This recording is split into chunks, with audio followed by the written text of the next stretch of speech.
50년 전 당신이 사랑했던 그 사람. 지금도 기억나십니까? 이름은 흐릿해졌을 수 있습니다. 얼굴도 가물가물할 수 있습니다. 하지만 그때 느꼈던 그 떨림, 그 설렘, 그 아쉬움. 그 감정만큼은 아직도 선명하지 않으십니까? 2023년 옥스퍼드 언어 연구소가 전 세계 30개 언어의 감정 세분화 지수를 측정했습니다. 하나의 감정을 얼마나 다양하게 표현하는지를 수치화한 것입니다. 사랑 항목의 결과는 충격적이었습니다. 영어 31점, 프랑스어 29점, 일본어 38점, 한국어는 78점. 2위인 일본어의 2배가 넘는 압도적 1위였습니다. 사랑을 표현하는 어휘 수도 마찬가지였습니다. 영어는 관련 표현을 모두 합쳐 12개. 사랑의 나라 프랑스도 15개가 채 되지 않습니다. 한국어는 47개. 영어의 4배, 프랑스어의 3배.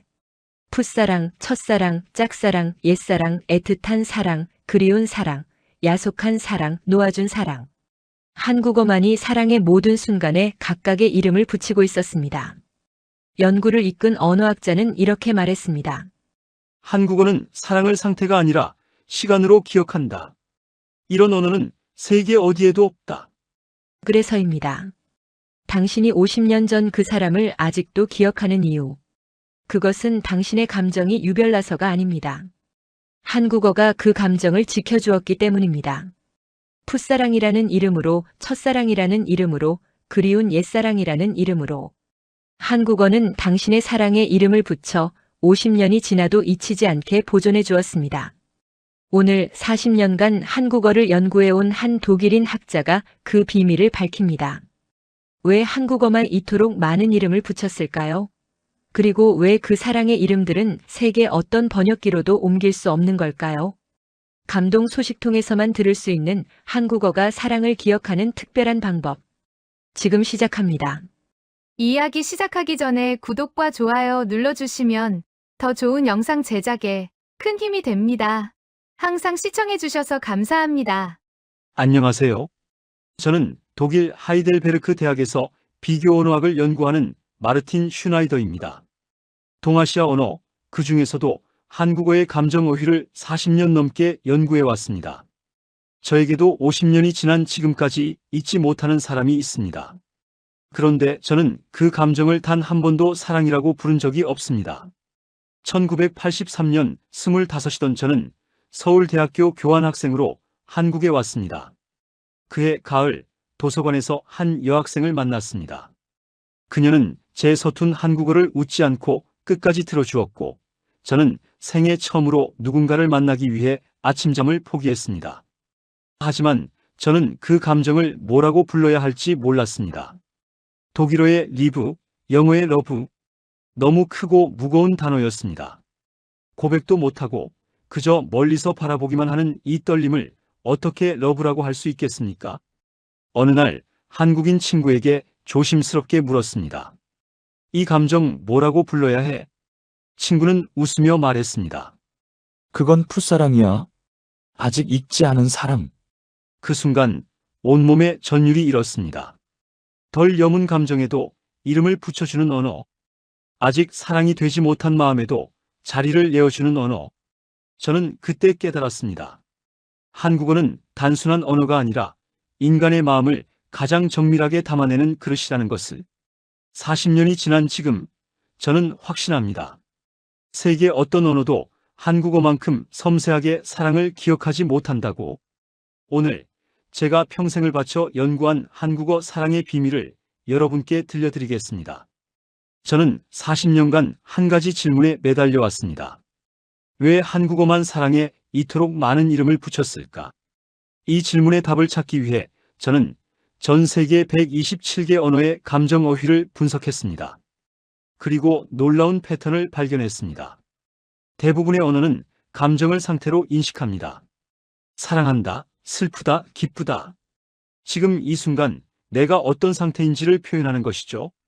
영어의 I love you가 대표적입니다.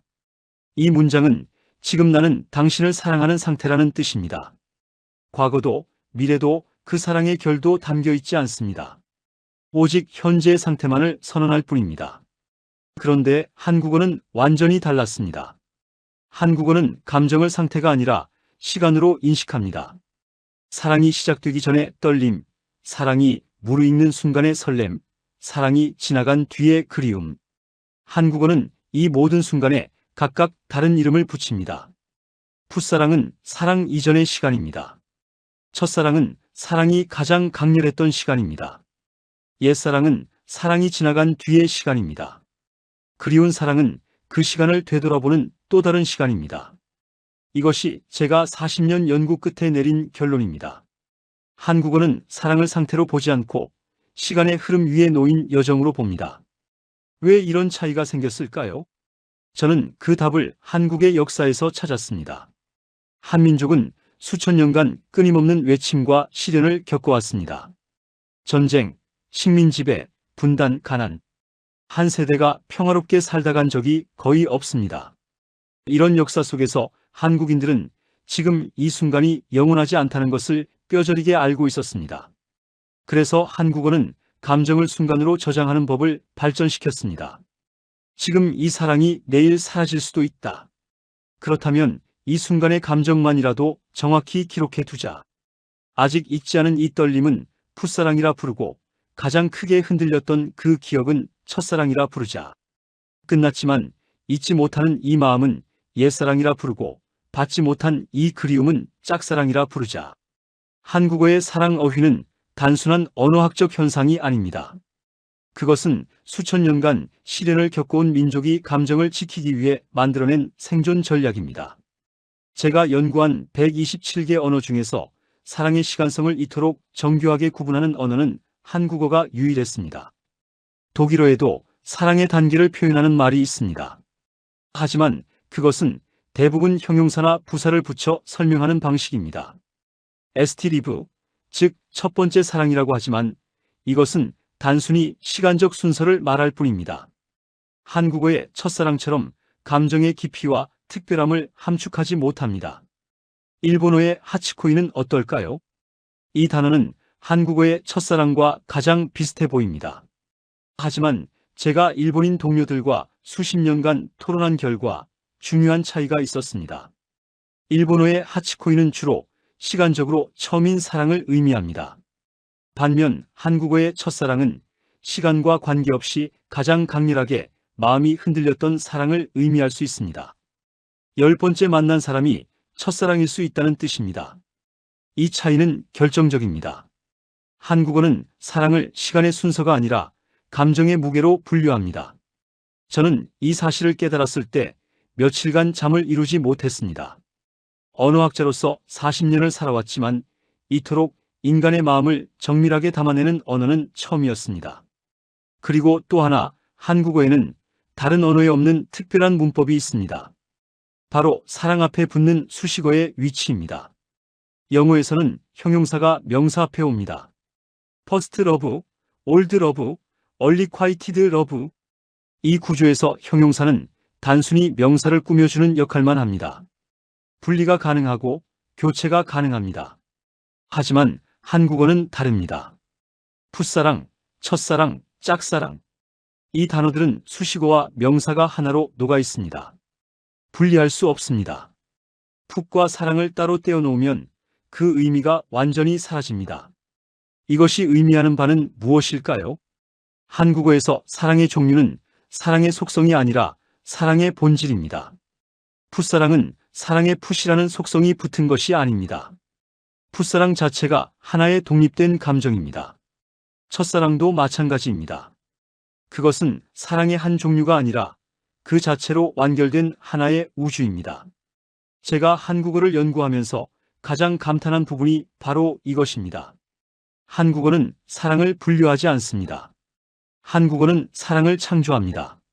매 순간의 감정에 고유한 이름을 부여함으로써 그 감정을 영원히 기억될 수 있는 독립된 존재로 만들어줍니다. 이것이 한국어가 가진 힘입니다. 제가 1983년 서울에서 느꼈던 그 떨림. 만약 한국어가 없었다면 그것은 그냥 미숙한 감정으로 치부되었을 것입니다. 하지만 한국어는 그 감정에 풋사랑이라는 이름을 주었습니다. 그 순간 저의 서툰 마음은 부끄러운 것이 아니라 아름다운 것이 되었습니다. 말이 감정을 세분화할수록 우리는 그 감정을 더 선명하게 기억합니다. 그리고 더 선명하게 기억된 감정은 세월이 흘러도 빛을 잃지 않습니다. 한국어가 사랑에 이름을 붙이는 이유, 그것은 사랑을 영원히 기억하기 위해서입니다. 여러분, 풋이라는 글자를 가만히 들여다보신 적 있으십니까? 풋고추, 풋사과, 풋내기. 이 단어들의 공통점은 무엇일까요? 바로 아직 덜 익었다는 뜻입니다. 완성되지 않은 상태, 무르익기 전의 순간을 한국어는 풋이라는 한 글자로 표현합니다.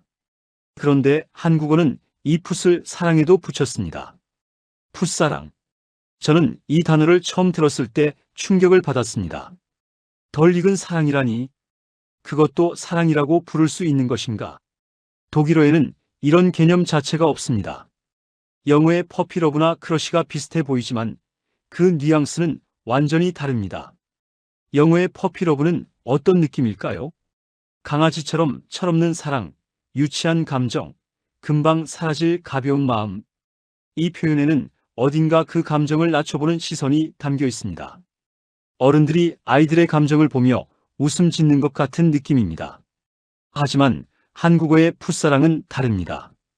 풋에는 비하의 의미가 없습니다. 풋고추가 빨간 고추보다 못한 것이 아니듯 풋사랑도 진한 사랑보다 못한 것이 아닙니다. 단지 아직 익지 않았을 뿐입니다. 시간이 더 필요할 뿐입니다. 그 자체로 하나의 온전한 단계입니다.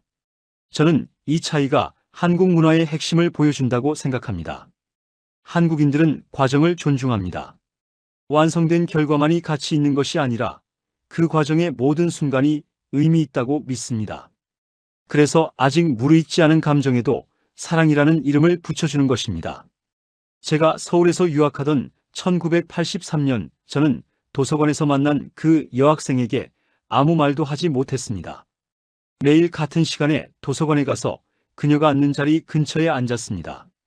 그녀가 읽는 책의 제목을 몰래 확인하고 같은 책을 빌려 읽었습니다. 그녀가 좋아하는 음료가 캔커피라는 것을 알게 되었을 때 저는 평생 마시지 않던 캔커피를 사기 시작했습니다. 하지만 저는 끝내 고백하지 못했습니다. 돌아갈 날짜가 다가오고 있었고 저는 한국어도 서툴렀고 무엇보다 이 감정이 정말 사랑인지 확신이 없었습니다.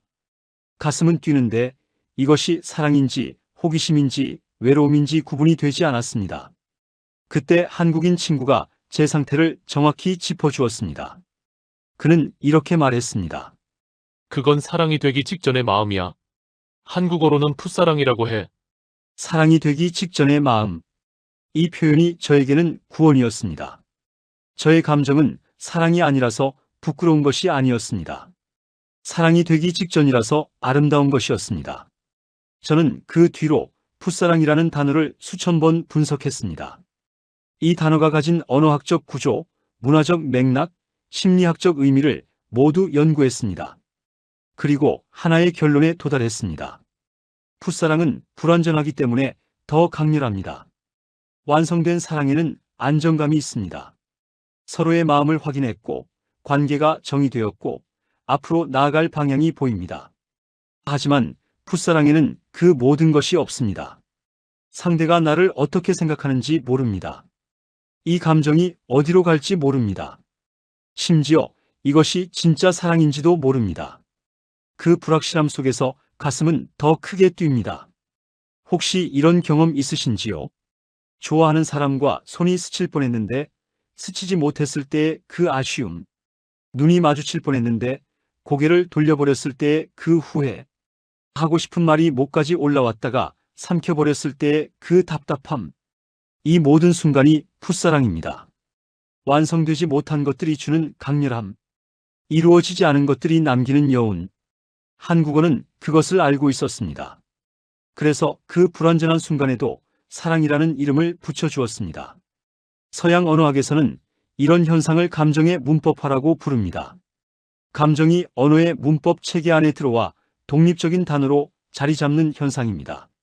하지만 대부분의 언어에서 이 문법화는 강렬하고 명확한 감정에서만 일어납니다. 분노, 기쁨, 슬픔, 사랑. 한국어는 달랐습니다. 한국어는 불확실하고 모호한 감정까지도 문법화했습니다. 아직 사랑인지 아닌지도 모르는 그 떨림에 풋사랑이라는 이름을 주었습니다. 이것은 언어학적으로 매우 드문 현상입니다. 제가 연구한 127개 언어 중에서 이런 수준의 감정 세분화를 보여주는 언어는 손에 꼽을 정도였습니다. 더 놀라운 것은 한국인들이 이 단어를 자연스럽게 사용한다는 것입니다. 제가 한국의 시니어 세대를 인터뷰했을 때 많은 분들이 자신의 풋사랑을 또렷이 기억하고 계셨습니다. 50년, 60년이 지났는데도 그때의 감정을 생생하게 묘사하셨습니다. 이름도 잘 기억나지 않는 그 사람의 얼굴, 교실 창가에 앉아있던 모습, 복도에서 스쳐 지나갈 때 맡았던 비누 향기. 왜 그토록 오래 기억되는 걸까요? 저는 그 답이 이름에 있다고 생각합니다. 인간의 뇌는 이름이 붙은 것을 더 오래 기억합니다. 이름은 감정에 윤곽을 주고 그 윤곽은 기억의 서랍에 넣어둘 수 있는 형태가 됩니다. 한국어가 풋사랑이라는 이름을 만들었기 때문에 한국인들은 그 감정을 평생 간직할 수 있는 것입니다. 만약 그 감정에 이름이 없었다면 어땠을까요? 아마 어릴 때 누군가를 좋아했던 것 같은데 하는 흐릿한 기억으로 남았을 것입니다. 하지만 풋사랑이라는 이름이 있기에 그 기억은 선명한 형태로 마음속에 저장됩니다. 한국어가 풋사랑이라는 단어를 만든 것. 그것은 단순한 언어의 발명이 아닙니다. 그것은 인간의 마음을 영원히 보존하는 방법의 발명입니다. 저는 한국에서 연구를 하면서 수백 명의 사람들에게 같은 질문을 했습니다. 당신의 첫사랑은 누구입니까? 그런데 흥미로운 현상을 발견했습니다. 대답이 제가 예상한 것과 달랐습니다.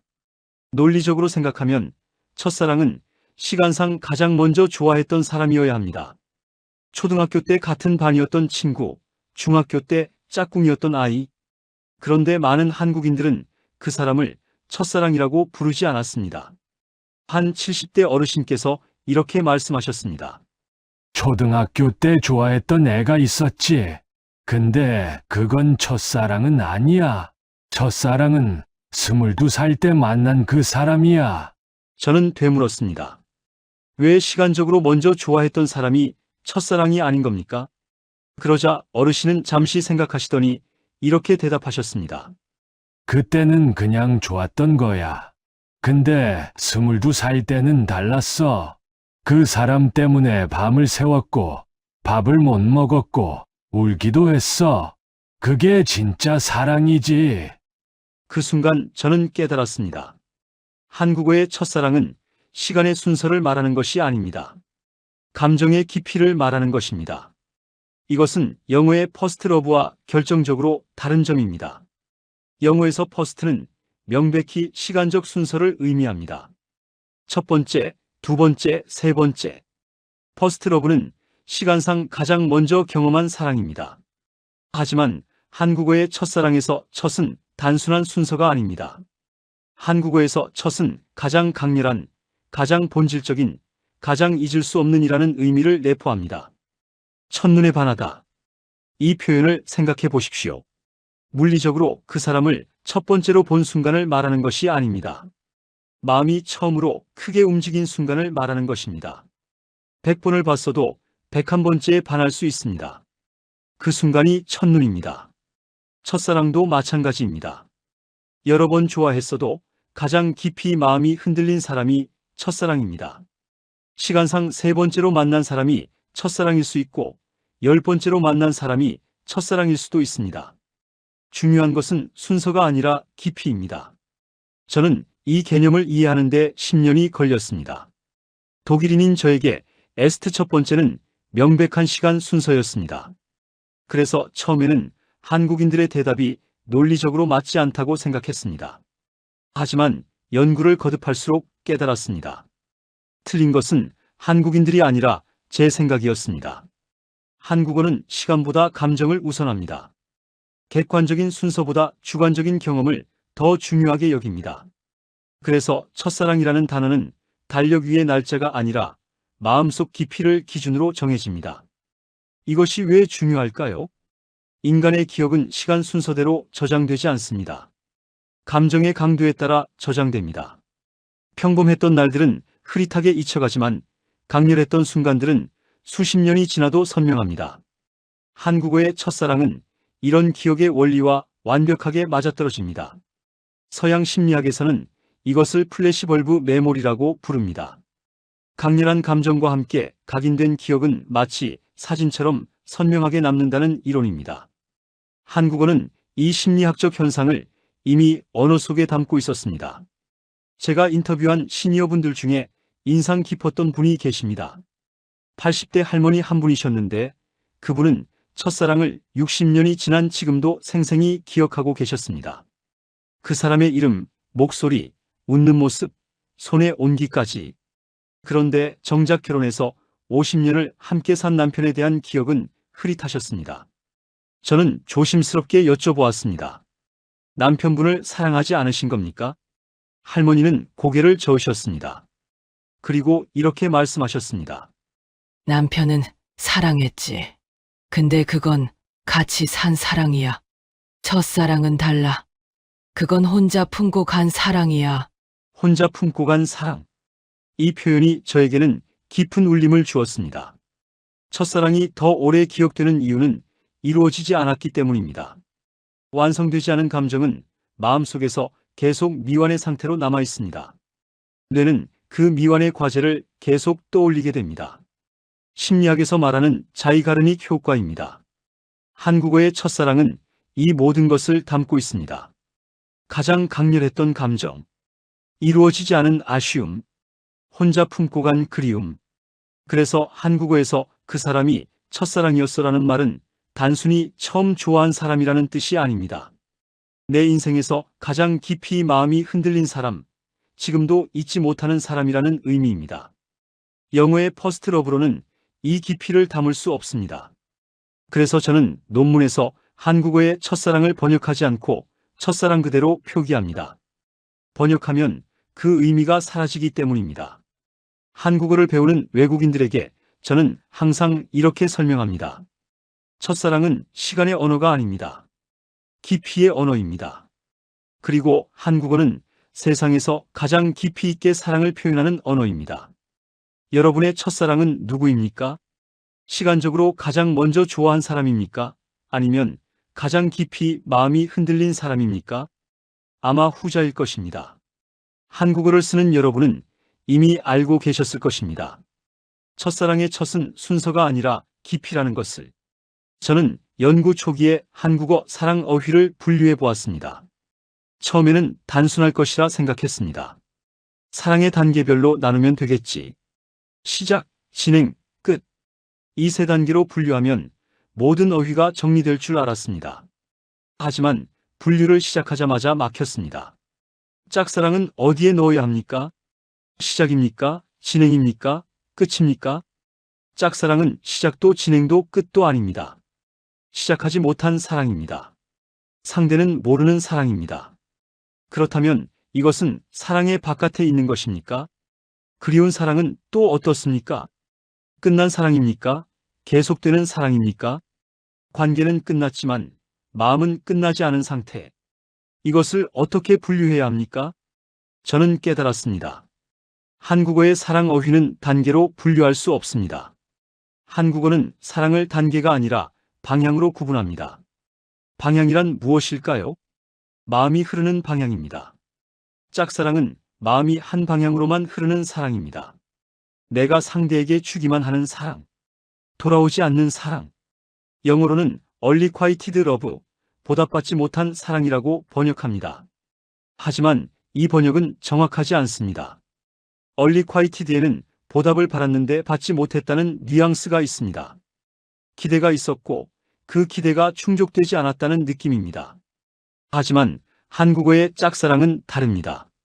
짝사랑에는 애초에 보답을 기대하지 않는 마음이 담겨 있습니다. 상대가 모르는 것을 알면서도 계속 마음을 주는 것.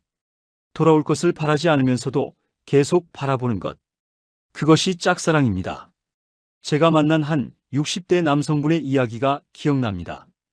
그분은 젊은 시절 같은 회사 동료를 10년간 짝사랑했다고 하셨습니다. 고백은 한 번도 하지 않았습니다. 그녀가 다른 사람과 결혼하는 것도 지켜보았습니다. 그리고 몇 년 뒤 자신도 다른 사람과 결혼했습니다. 저는 여쭤보았습니다. 왜 고백하지 않으셨습니까? 그분은 담담하게 대답하셨습니다. 고백하면 끝이잖아요. 거절당하면 더 이상 그 마음을 가질 수 없으니까. 고백하지 않음으로써 그 마음을 지킨 것입니다. 이것이 짝사랑의 본질입니다. 이루어지기를 바라는 마음이 아닙니다. 그 마음 자체를 오래 간직하고 싶은 마음입니다. 그리운 사랑은 또 다른 방향입니다. 그리운 사랑은 과거를 향해 흐르는 마음입니다. 이미 끝난 사랑이지만 마음은 계속 그 시절로 돌아갑니다. 현재의 나는 여기 있지만 마음의 일부는 저 옛날에 머물러 있습니다. 영어로는 노스텔직 러브나 패스트 러브로 번역할 수 있겠지만 역시 정확하지 않습니다. 노스텔저는 막연한 향수를 의미합니다. 특정 대상이 없어도 느낄 수 있는 감정입니다. 하지만 그리운 사랑은 명확한 대상이 있습니다. 그 사람에 대한, 그 시절에 대한, 그 감정에 대한 그리움입니다. 저는 한국의 시니어분들을 인터뷰하면서 그리운 사랑이라는 표현을 가장 많이 들었습니다. 처음에는 의아했습니다. 이분들은 대부분 결혼을 하셨고 자녀도 있으시고 배우자와 수십 년을 함께 사셨습니다. 그런데 왜 과거의 다른 사람을 그리워하십니까? 연구를 거듭하면서 이해하게 되었습니다. 그리운 사랑은 현재의 사랑과 경쟁하는 것이 아닙니다. 완전히 다른 차원에 존재합니다. 현재의 배우자를 사랑하면서도 동시에 과거의 누군가를 그리워할 수 있습니다. 인간의 마음은 그렇게 복잡합니다. 그리고 놓아준 사랑이 있습니다. 이 표현을 처음 들었을 때 저는 무릎을 쳤습니다. 이것이야말로 한국어만 가진 표현이라고 생각했습니다. 놓아준 사랑, 받았지만 돌려보낸 사랑, 상대가 나를 사랑했지만 내가 그 사랑을 받지 않은 것. 이것을 단 4글자로 표현하는 언어가 어디 있겠습니까? 영어로 번역하면 러브 아이레코나 러브 아이릴리스트가 될 것입니다. 하지만 이 표현들은 너무 깁니다. 그리고 그 안에 담긴 미안함과 감사함을 담지 못합니다. 놓아준 사랑에는 복잡한 감정이 얽혀 있습니다. 나를 사랑해 준 것에 대한 감사함, 그 사랑을 받지 못한 것에 대한 미안함, 그리고 그 사람이 더 좋은 사람을 만나기를 바라는 마음. 이 모든 것이 놓아준 사랑이라는 4글자 안에 들어 있습니다. 저는 연구를 통해 확인했습니다. 한국어에는 사랑의 방향을 표현하는 어휘가 최소 15가지 이상 존재합니다. 내가 주기만 하는 사랑, 받기만 하는 사랑, 서로 주고받는 사랑, 놓아준 사랑, 붙잡은 사랑, 지켜본 사랑, 응원한 사랑. 이토록 정교하게 마음의 방향을 구분하는 언어는 세계 어디에도 없습니다. 왜 한국어만 이런 발전을 했을까요? 저는 한국인들이 관계를 중시하는 문화와 연결되어 있다고 생각합니다. 나와 상대의 관계, 마음이 흐르는 방향, 서로의 위치. 한국 문화는 이런 것들에 매우 섬세합니다. 언어는 문화를 반영합니다. 관계의 섬세한 문화는 관계를 표현하는 언어도 섬세해집니다. 짝사랑, 그리운 사랑, 놓아준 사랑. 이 단어들은 단순한 어휘가 아닙니다. 한국인들이 수천 년간 쌓아온 마음의 지도입니다. 사랑이라는 감정이 흐를 수 있는 모든 방향을 기록해 둔 지도. 여러분의 마음속에는 어떤 방향의 사랑이 있습니까? 주기만 했던 사랑입니까? 놓아주어야 했던 사랑입니까? 아니면 지금도 그리운 사랑입니까? 저는 지난 20년간 한국의 시니어 세대 300명 이상을 인터뷰했습니다. 그 과정에서 흥미로운 언어적 패턴을 발견했습니다. 60대 이상의 한국인들은 과거의 연인을 이야기할 때 사랑이라는 단어를 거의 쓰지 않습니다. 대신 이렇게 말합니다. 그 사람 참 좋은 사람이었지. 그때 그 사람 지금 어디서 뭐하고 살까? 그 사람 생각하면 아직도 마음이 이상해. 왜 사랑했던 사람이라고 하지 않고 그 사람이라고 할까요? 저는 이 현상이 매우 궁금했습니다. 처음에는 세대 차이라고 생각했습니다. 시니어 세대는 감정 표현에 익숙하지 않으니까, 사랑이라는 단어가 부끄러우니까. 하지만 연구를 거듭할수록 그것이 이유가 아니라는 것을 알게 되었습니다. 한국의 시니어 세대가 사랑이라는 단어를 아끼는 데는 깊은 이유가 있었습니다. 그분들에게 사랑은 너무 큰 단어입니다. 모든 감정을 하나로 뭉뚱그리는 단어입니다. 하지만 그분들이 느꼈던 감정은 사랑 하나로 담기지 않습니다. 좋았습니다. 그리웠습니다. 야속했습니다. 안타까웠습니다. 미웠습니다.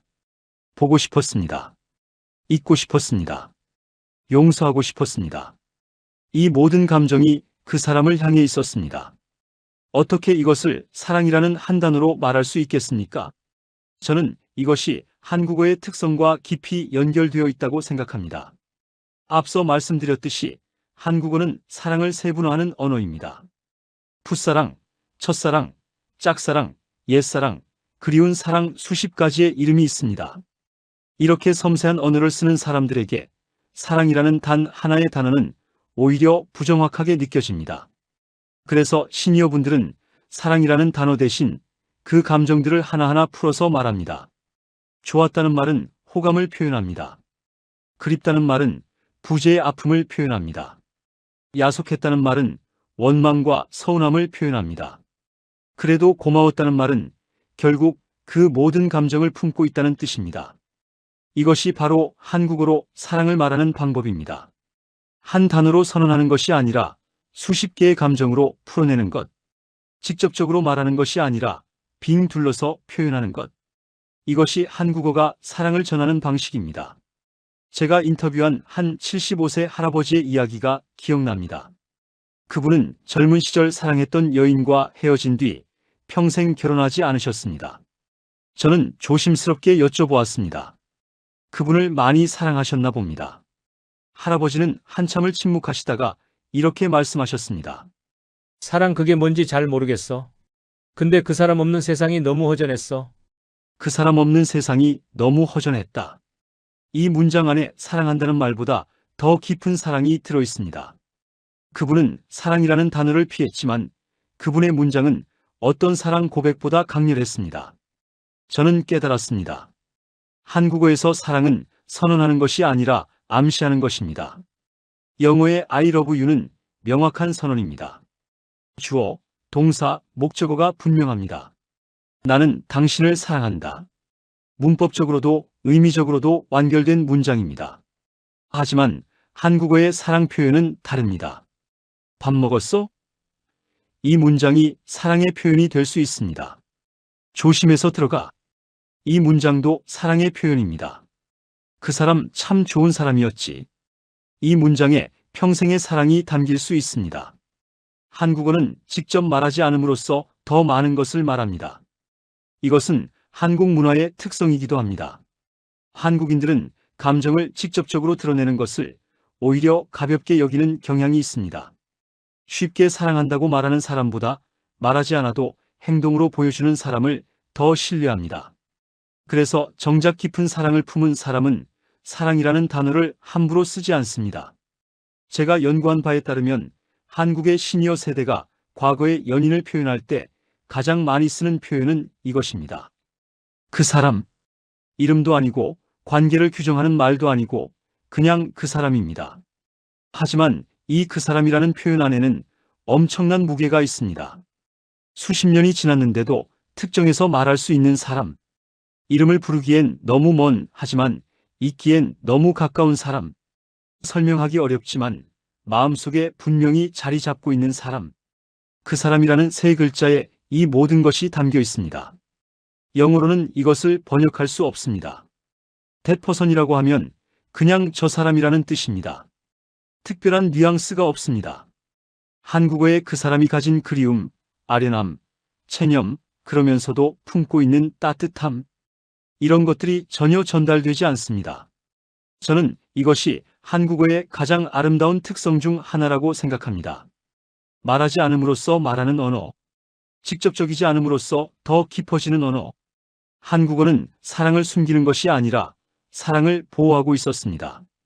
시니어 세대가 사랑이라는 단어를 아끼는 이유, 그것은 감정 표현에 서툴러서가 아닙니다. 오히려 그 반대입니다. 감정을 너무나 잘 알기 때문에 사랑이라는 하나의 단어로는 부족하다는 것을 아시기 때문입니다. 그래서 그분들은 사랑 대신 감정을 말합니다. 좋았다, 그립다, 야속했다, 고마웠다. 그리고 마지막에 이렇게 덧붙입니다. 그래도 그 사람이었어. 이 한 문장이 어떤 사랑 고백보다 깊다는 것을 한국어를 아는 사람은 압니다. 2023년 저는 구글, 팝하고 챗GPT 등 세계 최고 수준의 AI 번역기들을 대상으로 실험을 진행했습니다. 한국어의 사랑 표현 50개를 영어, 독일어, 프랑스어, 일본어, 중국어로 번역하게 한 뒤 그 결과를 원어민 언어학자 15명에게 평가받았습니다. 결과는 충격적이었습니다. 정확하게 번역된 표현은 50개 중 단 7개에 불과했습니다. 나머지 43개는 원래의 뜻과 다르게 번역되었거나 핵심적인 뉘앙스가 사라졌습니다. 번역 실패율 86%. 세계 최고의 AI도 한국어의 사랑을 제대로 옮기지 못한 것입니다. 가장 대표적인 예가 첫사랑입니다. AI는 이것을 퍼스트 러브로 번역합니다. 문법적으로는 맞습니다. 하지만 앞서 말씀드렸듯이 한국어의 첫사랑은 시간적 순서가 아니라 감정의 깊이를 의미합니다. 퍼스트 러브에는 이 뉘앙스가 전혀 담기지 않습니다. 풋사랑은 어떨까요? AI는 이것을 퍼피러브 또는 크러쉬로 번역합니다. 하지만 이 영어 표현들에는 유치한, 가벼운이라는 부정적 뉘앙스가 있습니다. 한국어의 풋사랑이 가진 아직 잊지 않은, 그래서 소중한이라는 의미는 완전히 사라집니다. 짝사랑의 번역은 더 심각합니다. AI는 원사이디드 러브 또는 얼리콰이티드 러브로 번역합니다. 직역하면 일방적인 사랑, 보답받지 못한 사랑입니다. 하지만 이 번역에는 치명적인 오류가 있습니다. 영어의 얼리콰이티드에는 보답을 기대했는데 받지 못했다는 뜻이 담겨 있습니다. 실망과 좌절의 뉘앙스가 있습니다. 하지만 한국어의 짝사랑은 다릅니다. 애초에 보답을 기대하지 않으면서도 마음을 주는 것. 그 일방향의 마음 자체를 소중히 여기는 것. 이런 뉘앙스는 영어로 옮길 수 없습니다. 저는 실험 결과를 분석하면서 패턴을 발견했습니다. 한국어 사랑 표현 중에서 번역이 잘 되는 것들의 공통점이 있었습니다. 영원한 사랑, 뜨거운 사랑, 깊은 사랑처럼 형용사와 명사가 분리 가능한 표현들입니다. 이런 표현들은 구조가 영어와 비슷하기 때문에 번역이 됩니다. 하지만 번역이 안 되는 표현들의 공통점도 있었습니다. 풋사랑, 첫사랑, 짝사랑처럼 수식어와 명사가 하나로 녹아있는 표현들입니다. 이 단어들은 분리가 불가능합니다. 풋만 따로 떼거나 첫만 따로 떼면 의미가 사라집니다. 하나의 융합된 개념이기 때문입니다. AI 번역기는 단어를 분해하고 재조합하는 방식으로 작동합니다. 하지만 분해할 수 없는 단어는 제대로 처리하지 못합니다. 한국어의 사랑 어휘가 AI에게 어려운 이유가 바로 이것입니다. 더 흥미로운 실험도 있었습니다. 저는 한국어 문장을 영어로 번역한 뒤 그 영어를 다시 한국어로 역번역하게 했습니다. 원래 문장과 역번역된 문장을 비교해 보았습니다. 원문은 이것이었습니다. 그 사람은 내 첫사랑이었고 지금도 가끔 그리워. AI는 이것을 영어로 이렇게 번역했습니다. That person was my first love, and I still miss them sometimes. 그리고 이 영어를 다시 한국어로 역번역하면 이렇게 됩니다. 그 사람은 내 첫 번째 사랑이었고 나는 여전히 가끔 그들을 그리워한다. 원문과 역번역문을 비교해 보십시오. 첫사랑이 첫 번째 사랑으로 바뀌었습니다. 감정의 깊이가 시간의 순서로 바뀐 것입니다. 그 사람이 그들로 바뀌었습니다. 특별한 한 사람을 가리키는 표현이 불특정 복수로 바뀐 것입니다. 그리워가 그리워한다로 바뀌었습니다. 자연스러운 감정의 흐름이 딱딱한 서술로 바뀐 것입니다. 번역 과정에서 감정의 결이 모두 사라졌습니다. 저는 이 실험을 통해 확신하게 되었습니다. 한국어의 사랑 표현은 번역 불가능한 영역에 있습니다. 단어를 옮길 수는 있지만 그 안에 담긴 감정의 깊이와 문화적 맥락은 옮길 수 없습니다. 이것은 한국어의 한계가 아닙니다.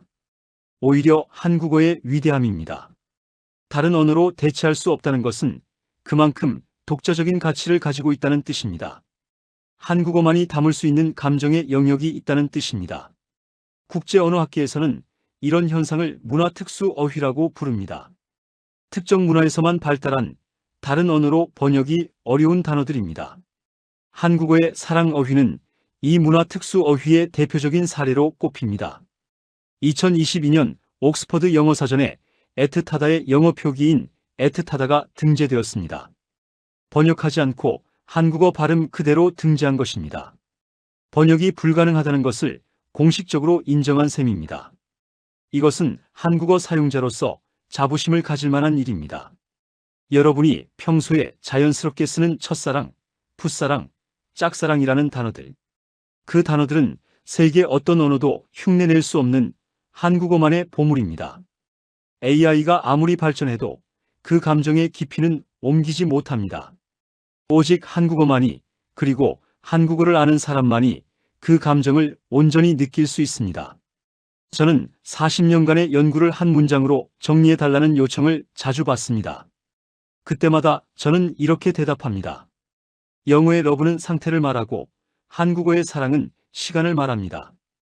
이 문장의 의미를 설명해 드리겠습니다. 영어에서 I love you라고 말할 때 이것은 현재의 상태를 선언하는 것입니다. 지금 이 순간 나는 당신을 사랑하는 상태에 있다. 마치 I am happy나 I am tired처럼 현재의 감정 상태를 보고하는 문장입니다. 이 문장에는 과거가 없습니다. 미래도 없습니다. 오직 지금 이 순간의 상태만 있습니다. 하지만 한국어는 다릅니다. 한국어에서 사랑을 말할 때 우리는 자연스럽게 시간의 흐름을 담습니다. 풋사랑이었어. 이 문장은 사랑이 시작되기 전의 시간을 말합니다. 첫사랑이었어. 이 문장은 사랑이 가장 강렬했던 시간을 말합니다. 옛사랑이야. 이 문장은 사랑이 지나간 뒤의 시간을 말합니다. 그리운 사랑이야. 이 문장은 과거를 되돌아보는 현재의 시간을 말합니다. 한국어의 사랑 표현에는 시간이 녹아 있습니다. 감정의 이동이 담겨 있습니다. 사랑이 태어나고 자라고 변하고 때로는 사라지는 그 모든 과정이 언어 안에 기록되어 있습니다. 이것이 왜 중요할까요? 인간의 사랑은 고정된 상태가 아니기 때문입니다. 사랑은 변합니다. 처음 만났을 때의 설렘과 10년을 함께한 뒤의 편안함은 같은 사랑이 아닙니다. 헤어진 직후의 아픔과 30년이 지난 뒤의 그리움도 같은 감정이 아닙니다. 사랑은 시간 속에서 계속 변화합니다. 영어의 러브는 이 변화를 담지 못합니다. 10년 전의 사랑도 러브, 지금의 사랑도 러브, 30년 뒤의 사랑도 러브. 같은 단어로 전혀 다른 감정을 표현해야 합니다. 하지만 한국어는 그 모든 순간에 다른 이름을 붙입니다. 그래서 한국어 사용자는 자신의 사랑을 더 정확하게 기억할 수 있습니다. 그때는 풋사랑이었고 나중에 첫사랑이 되었고 지금은 그리운 옛사랑이야. 이 한 문장 안에 수십 년의 감정 여정이 담깁니다. 저는 이것을 감정의 타임라인이라고 부릅니다. 한국어는 사랑의 타임라인을 기록하는 언어입니다. 매 순간의 감정을 저장하고 나중에 그 기록을 꺼내볼 수 있게 해주는 언어입니다. 세계 언어학계가 한국어에 주목하는 이유가 바로 이것입니다. 2024년 케임브리지 대학 언어인지 연구소의 보고서에 따르면 한국어 사용자들은 과거의 감정을 회상할 때 다른 언어 사용자들보다 평균 34% 더 세밀한 구분을 합니다. 같은 사건을 떠올려도 그때의 감정을 더 정확하게 분류한다는 뜻입니다. 연구진은 이 현상의 원인을 한국어의 감정어휘 체계에서 찾았습니다. 언어가 감정을 세분화하면 뇌도 그에 맞춰 감정을 세분화하여 저장한다는 것입니다. 한국어가 사랑을 시간으로 기록하기 때문에 한국인들은 사랑을 더 오래, 더 선명하게 기억합니다. 이것은 한국어만이 해낸 기적입니다. 저는 40년 전 서울에서 느꼈던 그 떨림을 지금도 기억합니다. 도서관에서 그녀를 처음 본 순간 같은 책을 빌려 읽으며 느꼈던 설렘, 고백하지 못하고 떠나야 했던 그 마지막 날의 아쉬움. 만약 제가 한국어를 몰랐다면 이 모든 순간은 그냥 옛날에 누군가를 좋아했던 기억으로 뭉뚱그려졌을 것입니다. 하지만 한국어를 알게 된 뒤 저는 그 감정들을 하나하나 이름 붙여 저장할 수 있게 되었습니다. 그것은 풋사랑이었습니다. 아직 잊지 않은 하지만 그래서 더 소중했던 마음이었습니다. 그리고 40년이 지난 지금 저는 그 풋사랑을 고스란히 기억합니다. 한국어가 그 감정을 지켜주었기 때문입니다. 세계가 놀란 것은 한국의 경제 성장만이 아닙니다. 한국어라는 언어 자체가 인류의 보물입니다. 사랑을 상태가 아닌 시간으로 기록하는 언어, 감정의 모든 순간에 이름을 붙여주는 언어, 그래서 사랑을 영원히 기억하게 해주는 언어, 그것이 한국어입니다. 그리고 그 한국어를 모국어로 쓰는 여러분은 세상에서 가장 섬세하게 사랑을 기억할 수 있는 사람들입니다. 이제 이야기를 마무리해야 할 시간입니다. 저는 오늘 한국어가 가진 사랑 표현의 비밀을 말씀드렸습니다. 풋사랑, 첫사랑, 짝사랑, 옛사랑, 그리운 사랑, 놓아준 사랑. 한국어만이 가진 세상 어디에도 없는 감정의 이름들. 하지만 제가 진정으로 전하고 싶었던 것은 언어학적 분석이 아닙니다. 저는 여러분께 한 가지 질문을 드리고 싶었습니다. 지금 이 순간 여러분의 마음속에는 어떤 이름의 사랑이 남아 있습니까? 저는 40년 전 서울에서 만났던 그 여학생을 아직도 기억합니다. 이름은 기억나지 않습니다. 얼굴도 흐릿해졌습니다. 하지만 그때 느꼈던 그 떨림, 그 설렘, 그 아쉬움은 지금도 선명합니다. 저에게 그것은 풋사랑이었습니다. 그리고 40년이 지난 지금 그것은 그리운 옛사랑이 되었습니다. 신기한 것은 저는 그 뒤로 결혼도 했고 자녀도 있고 행복한 가정을 꾸리고 살았다는 것입니다. 아내를 사랑합니다. 하지만 그것과 별개로 마음 한편에는 서울에서의 그 기억이 자리 잡고 있습니다. 이것은 배신이 아닙니다. 현재의 사랑을 배반하는 것이 아닙니다. 인간의 마음은 그렇게 단순하지 않습니다. 여러 개의 사랑이 공존할 수 있습니다. 과거의 그리움과 현재의 사랑이 함께 있을 수 있습니다. 그리고 한국어는 그 복잡한 마음을 모두 담아줍니다. 오늘 이 영상을 보시는 분들 중에도 마음속에 그 사람이 있는 분이 계실 것입니다. 학창시절 같은 반이었던 그 친구, 매일 보면서도 한 번도 고백하지 못했던 그 사람, 풋사랑이었을 수도 있고 짝사랑이었을 수도 있습니다. 이름을 붙이기 어려운 감정이었을 수도 있습니다. 직장 생활을 하면서 만났던 그 동료, 함께 야근하며 가까워졌지만 각자의 사정으로 다른 길을 갔던 그 사람, 첫사랑이었을 수도 있고 놓아준 사랑이었을 수도 있습니다. 젊은 시절 뜨겁게 사랑했지만 헤어져야 했던 그 연인, 수십 년이 지났는데도 가끔 꿈에 나오는 그 사람, 지금은 그리운 옛사랑으로 마음속에 남아있을 것입니다. 여러분의 그 사랑에는 어떤 이름이 붙어 있습니까? 저는 한국의 시니어분들과 이야기를 나누면서 깨달았습니다. 여러분은 자신도 모르게 그 사랑에 이미 이름을 붙여두셨다는 것을. 그건 그냥 풋사랑이었어. 내 첫사랑이었지. 그 사람은 짝사랑이었어. 여러분은 이미 알고 계셨습니다. 한국어가 그 감정에 어떤 이름을 붙여야 하는지를. 그리고 그 이름 덕분에 여러분은 그 감정을 수십 년이 지난 지금까지 기억하고 계십니다. 이것이 한국어의 힘입니다. 한국어는 사랑을 보존합니다. 저는 독일에서 태어나 독일어를 모국어로 씁니다. 하지만 사랑에 관해서만큼은 저는 한국어로 생각합니다. 한국어로 기억합니다. 한국어가 제 마음을 더 정확하게 담아주기 때문입니다. 여러분은 태어날 때부터 이 놀라운 언어를 쓰고 계십니다. 어쩌면 너무 익숙해서 그 소중함을 잊고 계셨을 수도 있습니다. 하지만 오늘 잠시 생각해 보시기 바랍니다. 여러분의 마음속에 있는 그 사랑, 그것은 어떤 이름입니까? 풋사랑이었습니까? 아직 잊지 않은 서툴렀던 그 마음, 첫사랑이었습니까? 가장 크게 흔들렸던 지금도 잊지 못하는 그 감정, 짝사랑이었습니까? 혼자만 품고 간 상대는 모르는 그 마음, 아니면 지금도 그리운 옛사랑입니까? 끝났지만 여전히 가슴 한편에 자리 잡은 그 기억, 어떤 이름이든 괜찮습니다. 중요한 것은 그 감정에 이름이 있다는 것입니다. 한국어가 그 이름을 만들어 주었다는 것입니다. 그리고 그 이름 덕분에 여러분의 사랑은 사라지지 않고 기억 속에 남아있다는 것입니다. 오늘 영상을 마치며 저는 여러분께 부탁을 하나 드리고 싶습니다. 댓글로 남겨주십시오. 여러분이 기억하는 그 사랑의 이름을 풋사랑, 첫사랑, 짝사랑, 옛사랑, 그리운 사랑 단어 하나만 적어주셔도 됩니다. 저는 그 댓글들을 하나하나 읽어보겠습니다. 그리고 그 단어들 속에서 여러분 인생의 이야기를 읽어보겠습니다. 한국어로 쓰인 그 이름들이 여러분의 사랑을 영원히 기억해 줄 것입니다. 40년 전 서울에서 시작된 저의 풋사랑처럼. 감사합니다. 저는 마르틴 슈나이더입니다.